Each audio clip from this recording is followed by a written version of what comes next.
નમસ્કાર દર્શક મિત્રો, સ્વાગત છે તમારું ગ્રોથ નાઉ ન્યૂઝમાં અને હું છું આપની સાથે હિરલ। રાજકોટના રોકડિયાપરા વિસ્તારમાં આશી નદીના પટમાંથી 8 વર્ષ પહેલા મળી આવેલા ધડ વગરના માથાના ચકચારી કેસનો ભેદ આખરે ઉકેલાઈ ગયો છે। પશ્ચિમ બંગાળના એક 14 વર્ષના બાળકને બાળમજૂરી માટે રાજકોટ લાવ્યા બાદ તેની ક્રૂરતાપૂર્વક હત્યા કરવામાં આવી હોવાનું પોલીસ તપાસમાં ખુલાસો થયો છે। પોલીસે ડીએનએ રિપોર્ટના આધારે મૃતક બાળકની ઓળખ સુનિશ્ચિત કરી છે અને આ ગુનામાં સંડોવાયેલા મુખ્ય આરોપી અજીત મૌલા અઝમત મૌલાનો રાજકોટ જેલમાંથી કબજો મેળવી તેની ઔપચારિક ધરપકડ કરી છે।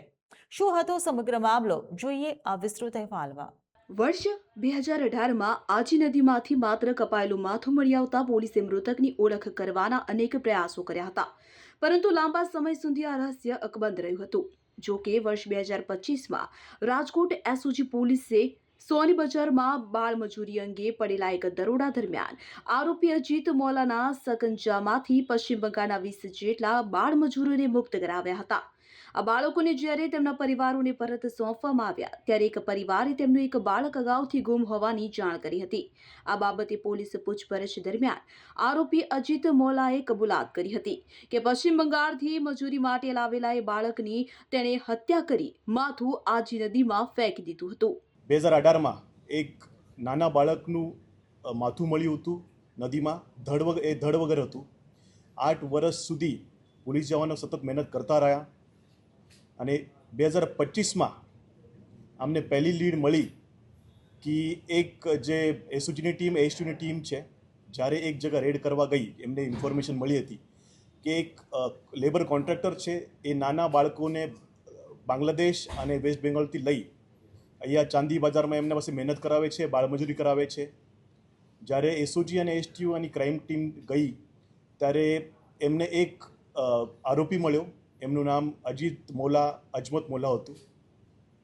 અને જ્યારે બાળકોના ઇન્ટરવ્યૂ કર્યા પછી ખબર પડી કે બહુ ત્રાસ આપતો હતો, બહુ એમને પરેશાન કરતો હતો અને છોટી છોટી બાબતમાં એમને મારતો હતો।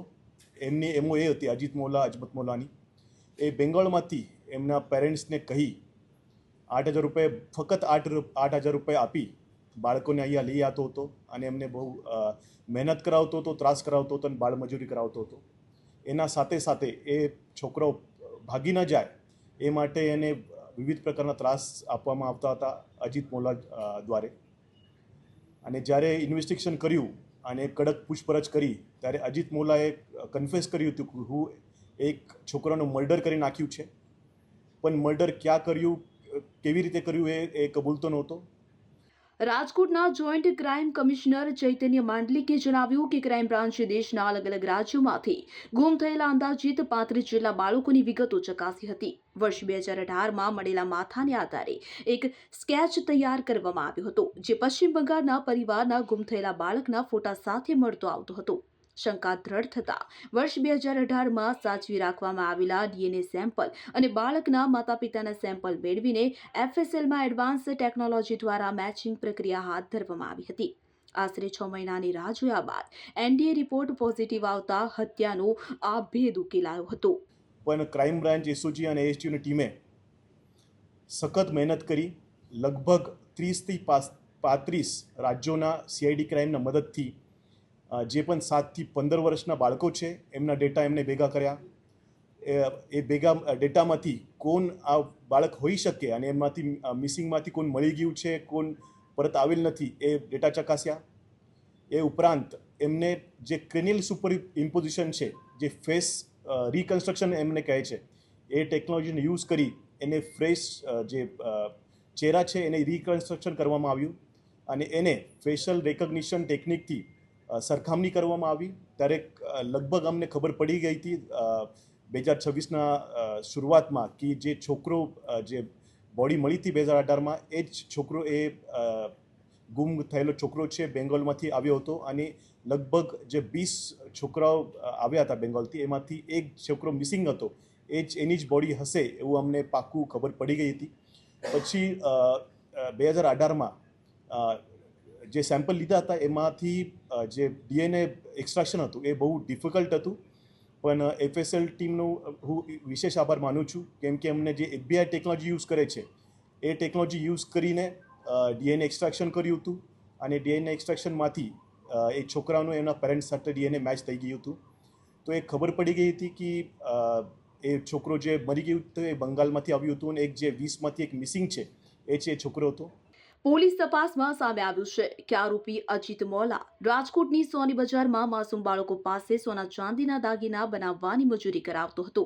મૃતક બાળક પોતાના વતન પરત જવા માંગતો હતો અને મજૂરીના પૈસાની ઉઘરાણી કરતો હતો. આ બાબતે ઉશ્કેરાઈને આરોપીએ તેને ઢોરમાર માર્યો હતો, જેથી બાળકનું મોત નીપજ્યું હતું. પાપ છુપાવવાને ઓળખ ન થાય તે હેતુથી આરોપીએ બાળકનું માથું ધડથી અલગ કરી નદીમાં ફેંકી દીધું હતું, જેથી પોલીસ તેને પકડી ન શકે. એના પછી અજમત મોલાની વિશેષ પૂછપરછ કરતા એને કબૂલ્યું હતું કે એ છોકરો મસ્તી કરતો હતો અને પરત જવાની પૈસાની માંગણી કરતો હતો પરત જવા માટે. એટલે ગુસ્સો કરી એને બહુ માર્યો હતો અને મારતા મારતા એ મરી ગયો હતો. પછી મેં એક કોથળામાં ભરવાની કોશિશ કરી હતી, પણ આખી બોડી કોથળામાં ન આવતા એને ધડથી જે શરીરથી એ માથું જે અલગ કરી નાખ્યું હતું. અને બીજું પણ એનું પર્પઝ હતું કે માથું અને ધડ અલગ થઈ જાય તો બોડીની ઓળખાણ ન થાય અને કોનું મર્ડર થયું એ ખબર ના પડે, એના માટે એને એ કૃત્ય કર્યું હતું. અને જ્યારે અમે એમને પેરેન્ટ્સના કોન્ટેક્ટ કર્યો તો એકદમ ગરીબ ઘર પરિસ્થિતિ હતી એમની અને એમને બહુ મહેનત કરી નથી, કેમ કે છોકરા જે એમને મોકલ્યા હતા 8,000 માટે એને મોકલ્યા હતા અને ગરીબ પરિસ્થિતિના કારણે બહુ જગ્યાએ ઓળખાણ ન હોવાના કારણે એ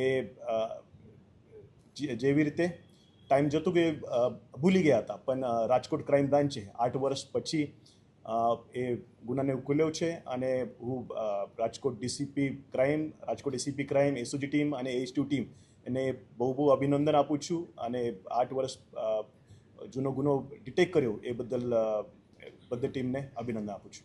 હાલ પોલીસે 8 વર્ષે ધડ વગર મળેલા માથાનો ભેદ ઉકેલી નાખ્યો છે. પોલીસે આરોપી અજીત મોલા અઝમત મોલાની રાજકોટ જેલમાંથી કસ્ટડી લઈ વધુ પૂછપરછ શરૂ કરી છે. હત્યા બાદ કયા હથિયારથી માથું અને ધડ અલગ કર્યું હતું અને કયા કર્યું હતું તેની પૂછપરછ શરૂ કરી છે.